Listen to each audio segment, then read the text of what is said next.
Hey everybody, welcome back to the first of the 12 bar blues lead guitar workshops that I'm doing. So the first thing that you're probably going to wonder is, why are we starting with chord shapes when it's lead guitar? Well, because in order to play lead guitar, you have to be able to follow chord changes, and a lot of the tastiest solo lines are actually constructed out of chord tones themselves. So what we're going to start to do is we're going to take something very simple and familiar like our 12 bar blues, and we're going to break it down into the chords, and I'm going to have you run the chords for the first few weeks actually in different steps to get you to the point where you can absorb the chords and intuitively just know that this chord is coming up and I should be on this chord, and then the following, and so on and so on. What that will do is you'll start to see the neck of the guitar move in these shapes as you go through your 12 bar rhythm track, and you'll come to expect, you'll start to see exactly where your chord shapes are, and from the chord shapes are the chord tones, and from the chord tones are the scale, are the solo notes. And what we're going to start to do is actually embellish upon these chord tones and shapes and make some tasty solos for you guys to work on. So for the first two or three lessons, we're going to focus on just like the chords and getting the idea and the intuition down. But what I refer to them as is parent shapes. The chords are parent shapes of smaller chord shapes, which are parent shapes of solo notes. So let's get started. So for our first lesson here, you're going to want to get the document at Walker Guitar and follow along. And this is actually a two-part lesson. What we're going to deal with is the key of A major, and there is three chords. There's going to be an A, bar chord form, a D, and an E. Those three, that's going to be the first part, and then what we're going to do is go through and turn them into seventh chords, which is more of a bluesy thing to do.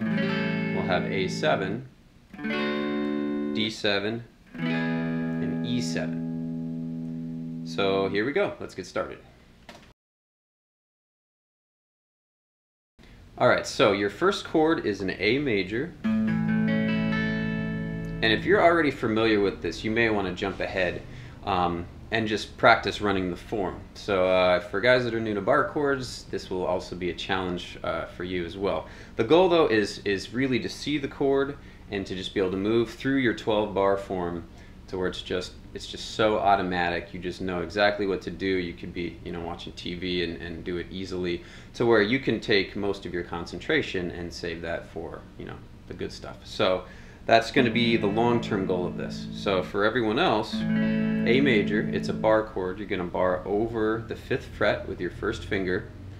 5th fret low string. 3rd finger is going to have to grab the 7th fret on your A string. Your pinky's also going to grab the 7th fret on your D string. Middle finger is going to grab the 6th fret on your G. And the top two strings are at the 5th fret as well. So it should be sounding like that. That's your A shape. You want to get this to where it's nice and automatic. Okay, that's the first shape. And I'm going to go a little fast through these because you should, before you jump into this, you should be familiar with these shapes anyway. But, just so we're clear. Now, D chord, you're going to mute the low string by the way that your first finger is going to fret the A string, 5th fret. So that's your note.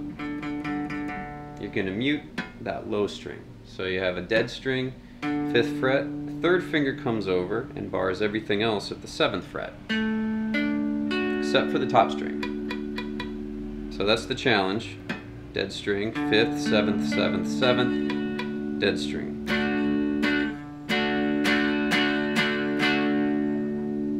And that is your D chord, also referred to in blues as your 4 chord. The next one is the same. It's just up 2 frets off of an E note.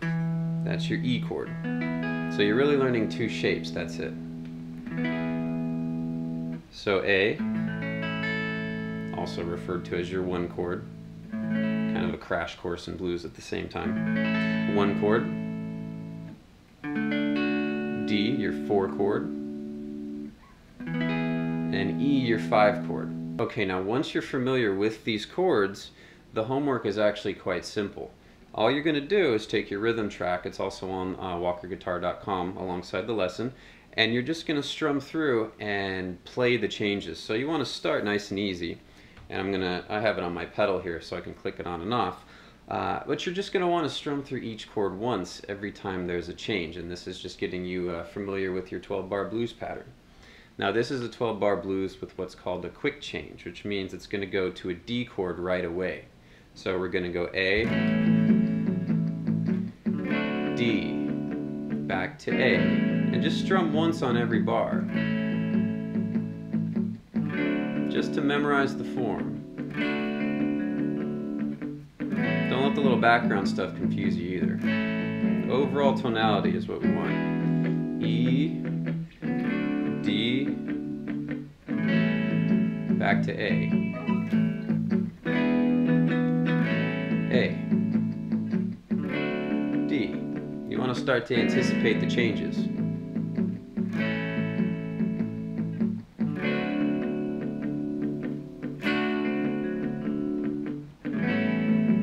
I just strum once a bar just so you know exactly what's going on.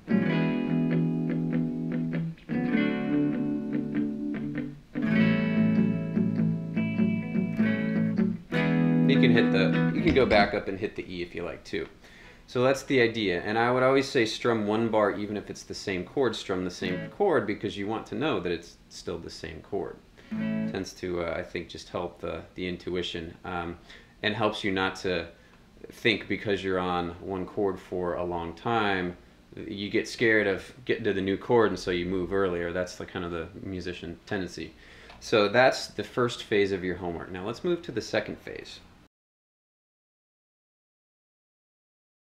So the beginning of stage 2 of this week's lesson is turning these major chords, these parent chords, into 7th chords. Now the way we're going to do this, they're built from more or less the same shapes, is you're going to remove your pinky from your A chord, you're going to lift the pinky off and actually put it on the 8th fret of the 2nd string. So you should be having that note. And to make this stretch, it's kind of difficult because your pinky can't disturb the notes in between it at the 5th fret on either string. But you should get that when you do it right.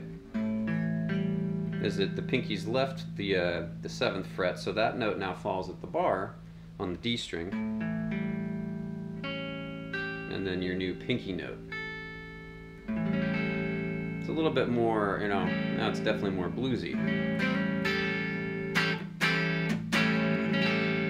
Very nice sound. Okay, so that is your new bar chord, so you want to get used to that shape. Now your D chord, a little bit easier, well, easier than the A, is you're going to take a D and you're going to involve your pinky and move it to the 8th fret of the high string. So now you're playing 5 strings instead of 4. Still dead E string, 5th fret, 7th, 7th, 7th. Now you have 8th at the top. So that is your new 4 chord, your D. E is the same.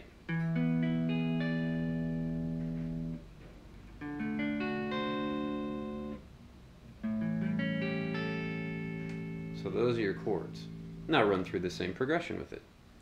2, 3, 4.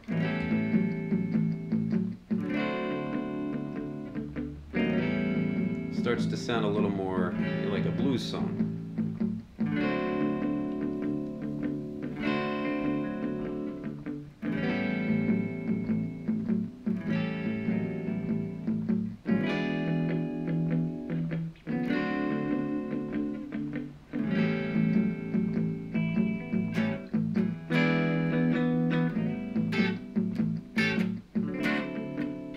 You can mess around with it, get funky.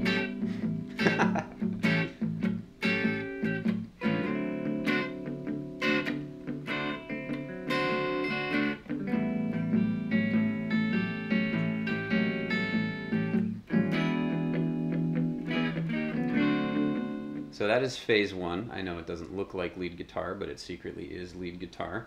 You're learning parent chord shapes. Now from the parent shapes you're going to learn some triads. And from the triads, you're going to learn how to make, we're going to build licks from those. and have some pretty cool solos. So check it out, be patient. The main point is to absorb the 12 bar blues, to know what chord goes where, and to have your fingers intuitively be able just to go for it and keep up. So stay tuned for next week's lesson, and I'll see you soon.